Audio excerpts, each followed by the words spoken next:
41. Maksud saya bukan Selena, tapi putri Anda yang satunya lagi. Pria mana tidak terpesona dengan kecantikan putri Anda yang bernama Luna Sander itu? Perkataan Jonathan telah membuat Bu Amel dan Selena yang awalnya dibuat terbang tinggi ke langit ketujuh, kini serasa dihempaskan ke dasar jurang. Mereka sangat kecewa sekali, mengapa harus Luna yang ditaksir oleh sang pewaris dari Wilson Group itu? Padahal Selena sudah berusaha keras untuk membuat penampilannya menarik agar bisa menjerat hati pria itu. Sialan, mengapa harus Luna dan Luna yang selalu menjadi penghalang untukku? Kata hati Selena dengan perasaan kesal. Sungguh hatinya sangat sakit dan merasakan patah hati. Dulu dia pernah mengharapkan Arga untuk memilihnya, tapi ternyata Arga malah jatuh cinta kepada Luna. Sampai Selena rela menjadi partner ranjang Arga, berharap Arga akan memilihnya. Tapi ternyata perasaan Arga tidak goyah, dia hanya datang kepada Selena saat membutuhkan kehangatan saja, pria itu tetap ingin menikahi wanita yang dicintainya. Dan kini terulang kembali, Selena sudah tidak mengharapkan Arga lagi. Karena ada pria yang lebih kaya, lebih tampan, dan lebih segalanya dari Arga. Yaitu Raphael Wilson. Tapi malam ini Selena benar-benar telah dibuat patah hati oleh pria idamannya itu. Setelah berkata seperti itu, Jonathan menatap ke arah Arga sambil menyeringai. Jonathan berkata di dalam hatinya, mari kita mulai berperang, Arga Hansen. Begitu pula dengan Arga, pria itu mengepalkan tangannya, menatap dengan penuh rasa kebencian terhadap Jonathan. Jonathan telah berani bersikap terang-terangan ingin merebut Luna darinya. Tuan Abian nampak kebingungan, dia sudah lama mengenali Arga, bahkan dari dulu dia berteman dengan mendiang ayahnya Arga. Tapi saat ini perusahaannya sangat membutuhkan bantuan dari seorang pria kaya raya seperti Raphael Wilson, membuat dia sangat dilema. Tuan Abian pura-pura tertawa kecil, seperti yang sudah saya bilang tadi, Tuan Raphael. Luna sudah memiliki calon suami. Mengapa tidak dengan Selena saja? Selena adalah seorang wanita yang sangat baik, saya yakin Anda tidak akan pernah menyesal jika seandainya Anda bersanding dengan Selena. Tuan Abian berusaha untuk mempertahankan keduanya, dia ingin menjadikan Arga dan Jonathan sebagai menantunya. Jonathan pura-pura kecewa, dia segera berdiri dari duduknya, sayangnya saya hanya tertarik kepada Luna. Saya akan bersedia bekerja sama dengan perusahaan YBS jika seandainya Luna menjadi milik saya. Jonathan meletakkan kartu identitasnya di atas meja, jika Anda berubah pikiran, silahkan hubungi saya. Setelah itu, Jonathan pun pergi dengan penuh rasa kemenangan. Dia telah berhasil membuat Tuan Abian Sander menjadi dilema antara harus memilih Arga atau dirinya. Bahkan dia telah membuat Selena dan Bu Amel patah hati. Terlebih dia juga telah berhasil menggertak Arga. Sekali dayung 2-3 pulau terlampaui. Asteris. Setelah Jonathan pergi, Selena dan Bu Amel nampak sedang berbicara berdua di kamarnya Selena.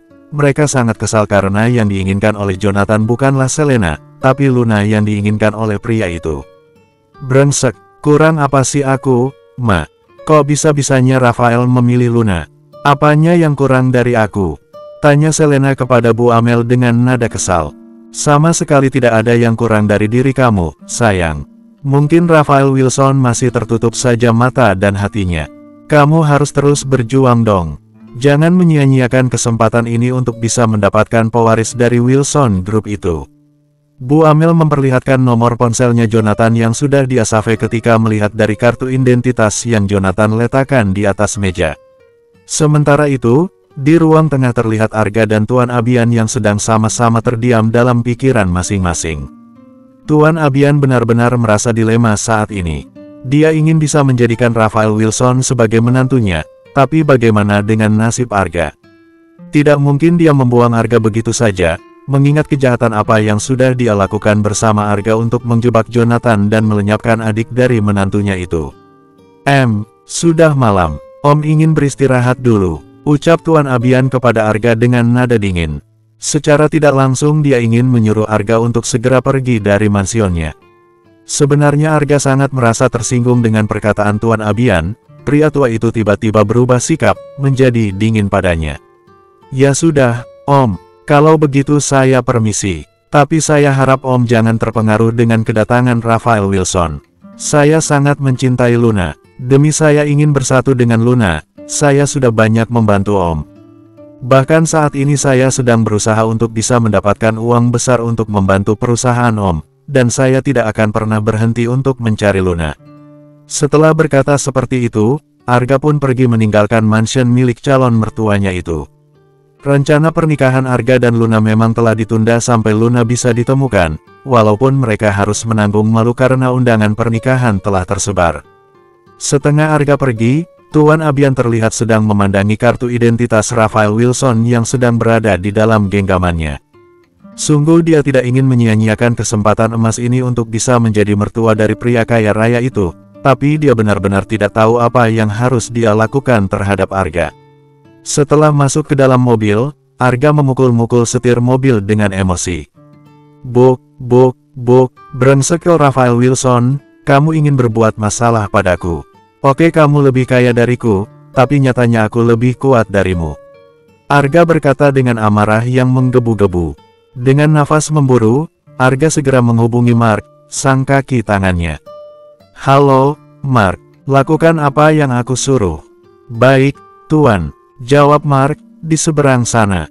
Sepertinya Arga sedang mempersiapkan kejutan untuk Raphael Wilson. Bersambung, 42. Saat ini Jonathan sedang berada di tengah perjalanan menuju mansion. Dia sangat puas sudah membuat hubungan Arga dan Tuan Abian menjadi renggang, dan dia juga sangat puas sudah membuat Selena dan Bu Amel patah hati.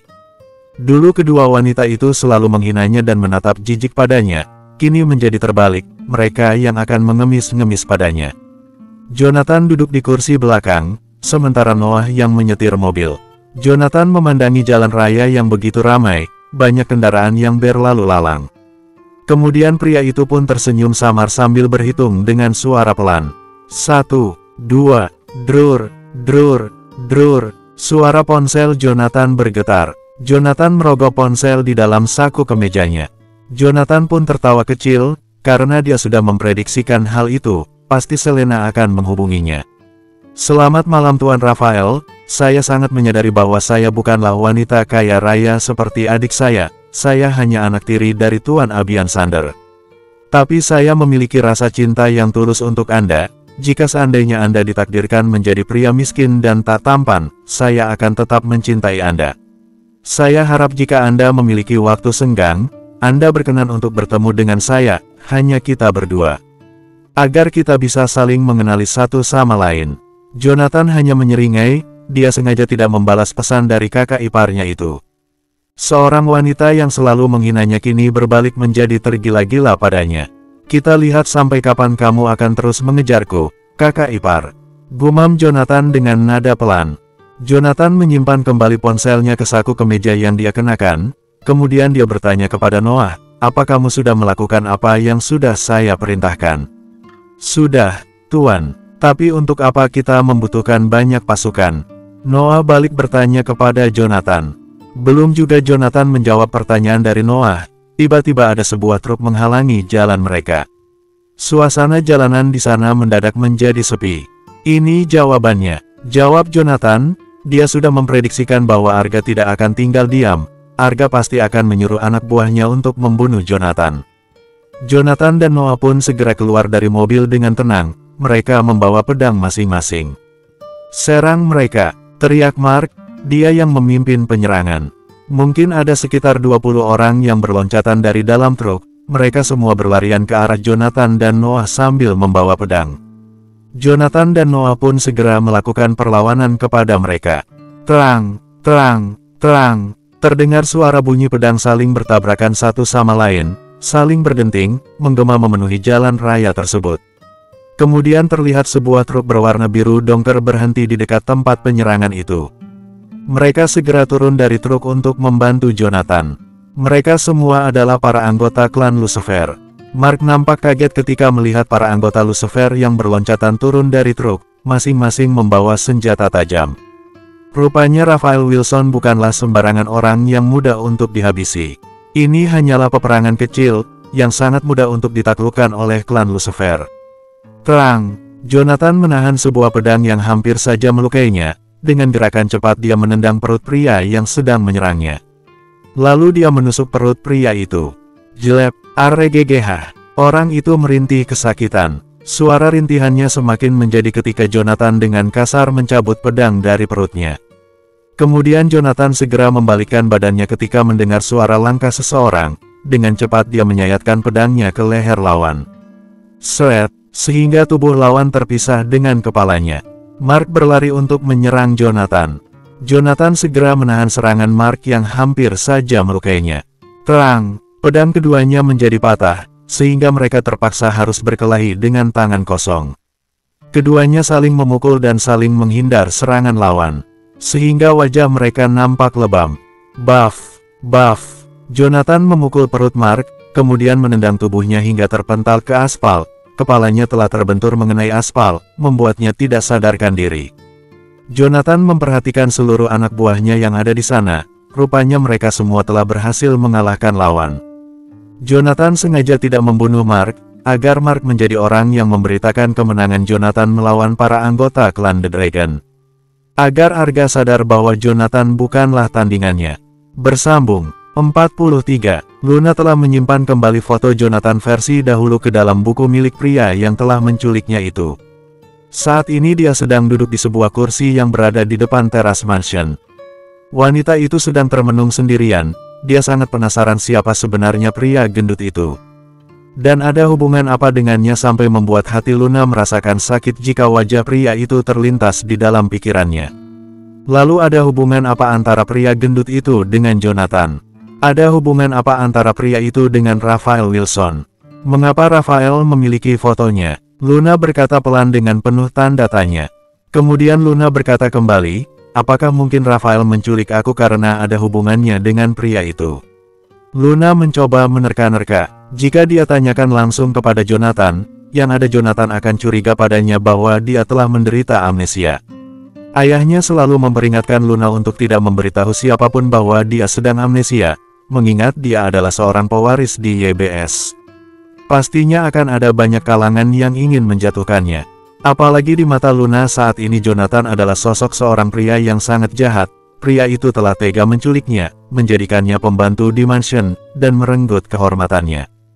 Dia sama sekali tidak bisa mempercayai Jonathan, apalagi Jonathan adalah seorang pria yang sangat kejam. Satu-satunya cara agar aku tahu ada hubungan apa antara pria itu dengan Raphael Wilson adalah aku harus bisa mendekati Raphael. Kemudian Luna menghela nafas dengan berat.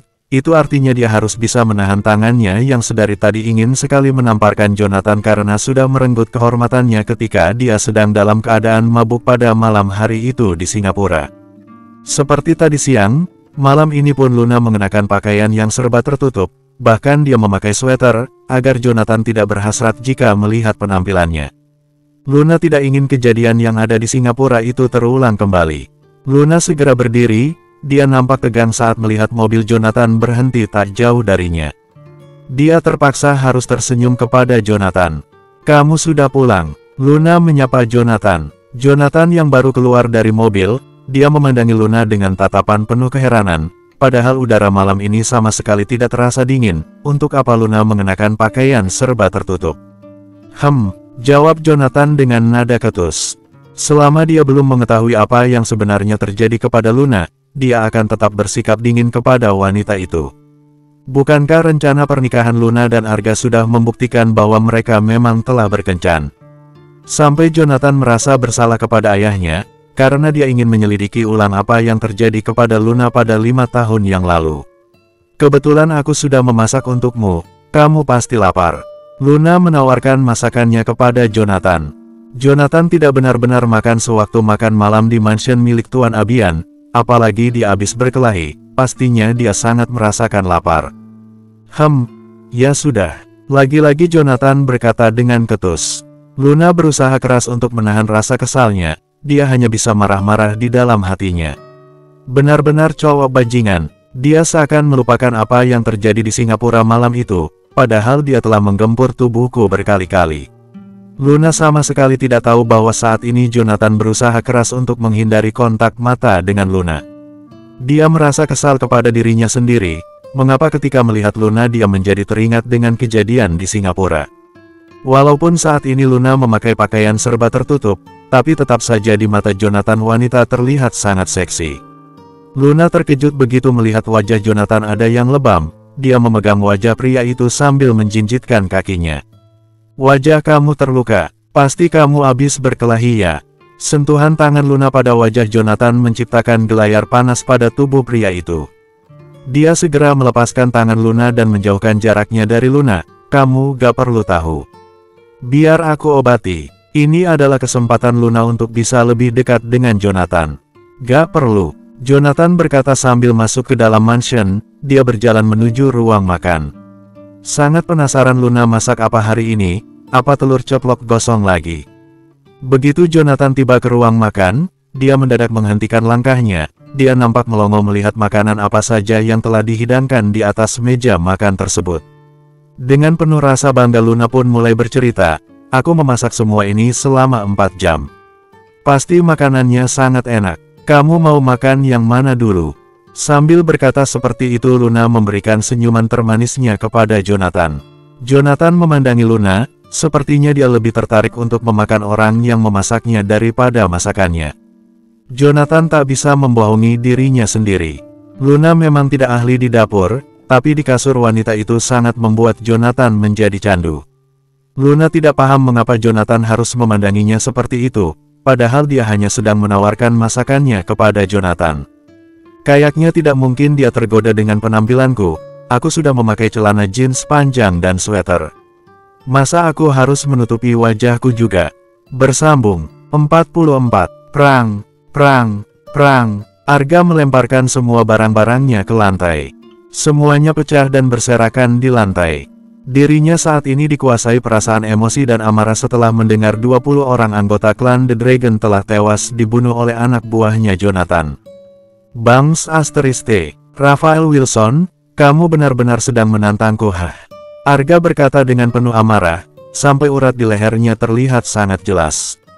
Pria itu melotot tajam, nafasnya memburu sambil mengepalkan tangannya, tidak peduli dengan tangannya yang telah terluka.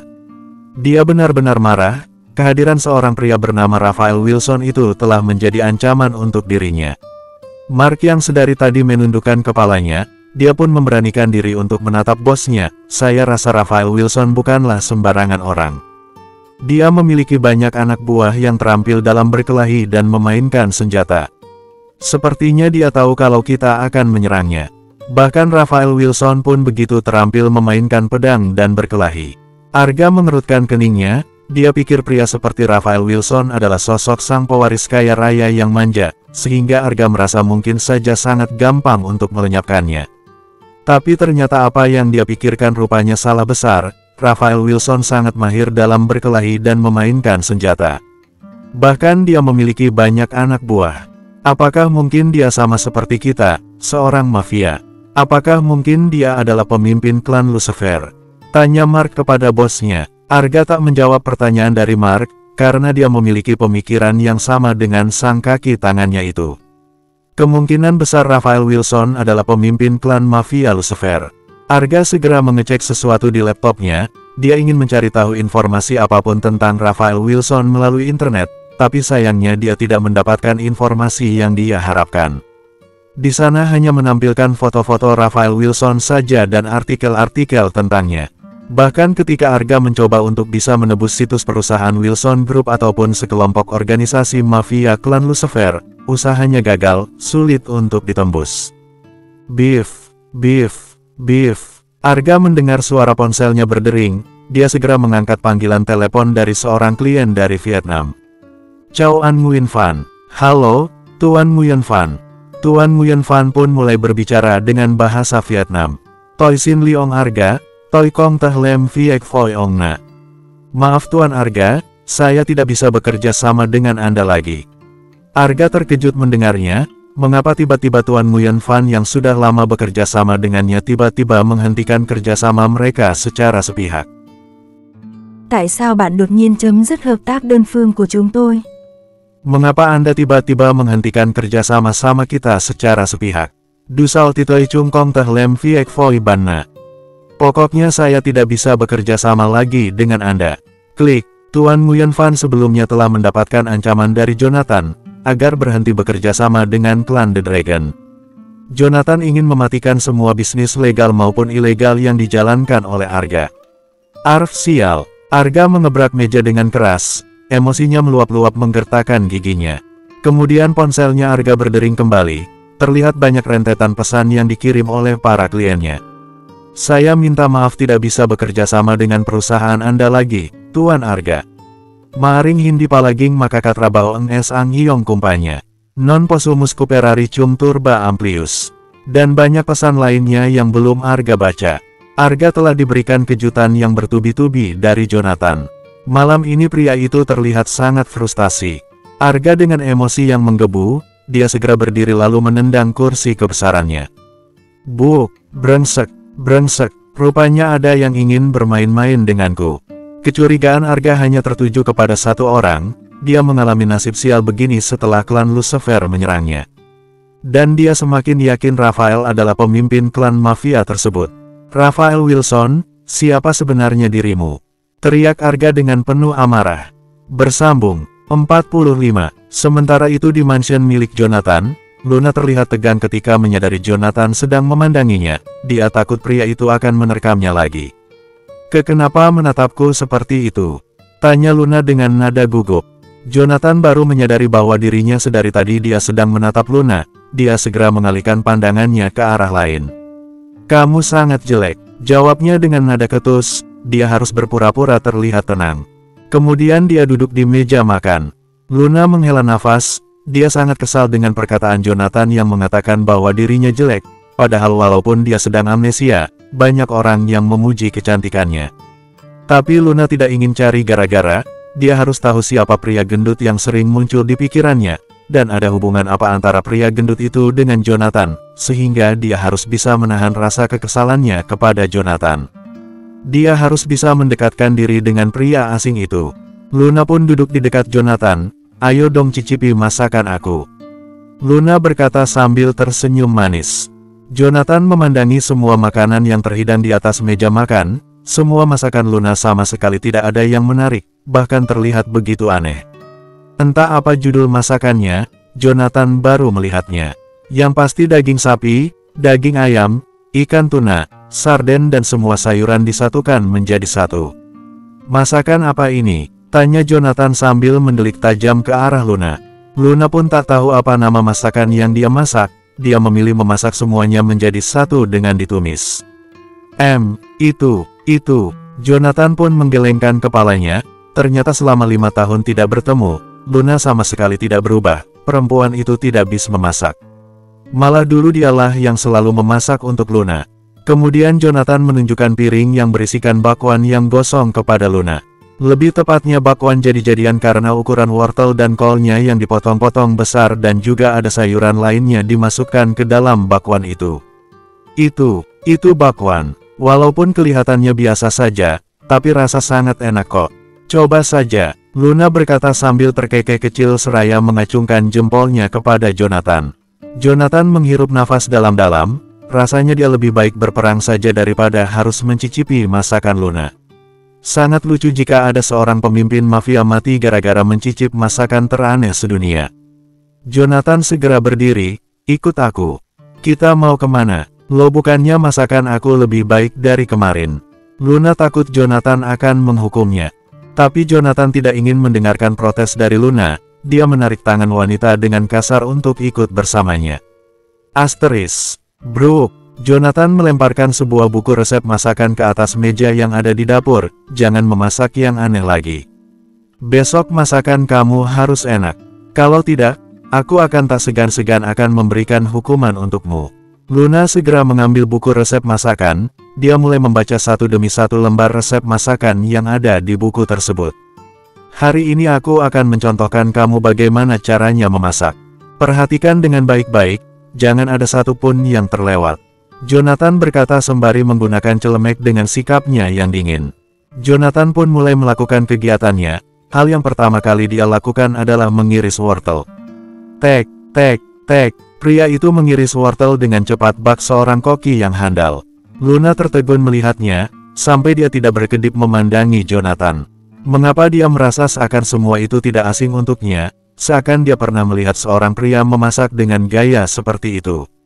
Aku bilang fokus memperhatikan apa yang aku lakukan, bukan fokus memandangi wajahku. Jonathan merasa grogi ketika menyadari Luna sedang memandangi wajahnya. Begitupun dengan Luna, dia menjadi salah tingkah karena telah ketahuan memperhatikan wajah Jonathan. Aku hanya ingin melihat luka di wajahmu saja. Wajahmu terluka, seharusnya segera diobati. Tidak perlu, aku sering terluka seperti ini.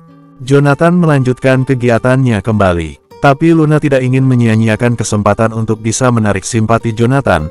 Dia harus bisa dekat dengan pria itu, agar dia dapat mengetahui siapa sosok pria gendut itu dan ada hubungan apa antara pria gendut itu dengan Jonathan. Luna segera pergi untuk mengambil salep luka di kotak P3K. Tak lama kemudian Luna telah kembali ke dapur sambil membawa salep luka. Kemudian dia menarik tangan Jonathan agar menghadap padanya, mengambil pisau dari genggaman Jonathan, menyimpan pisau itu di atas meja. Aku tahu kamu sering terluka, dan mungkin luka di wajahmu ini sama sekali tidak terasa untukmu. Tapi jangan meremehkan luka kecil bisa menjadi besar kalau infeksi. Luna berkata dengan begitu lembut, menggetarkan Sukma. Jonathan ingin protes, tapi mulutnya tertahan ketika Luna sudah mulai mengoleskan salep dengan pelan ke wajahnya. Jonathan memandangi Luna, selama dia menikah dengan Luna, Luna tidak pernah bersikap manis kepadanya.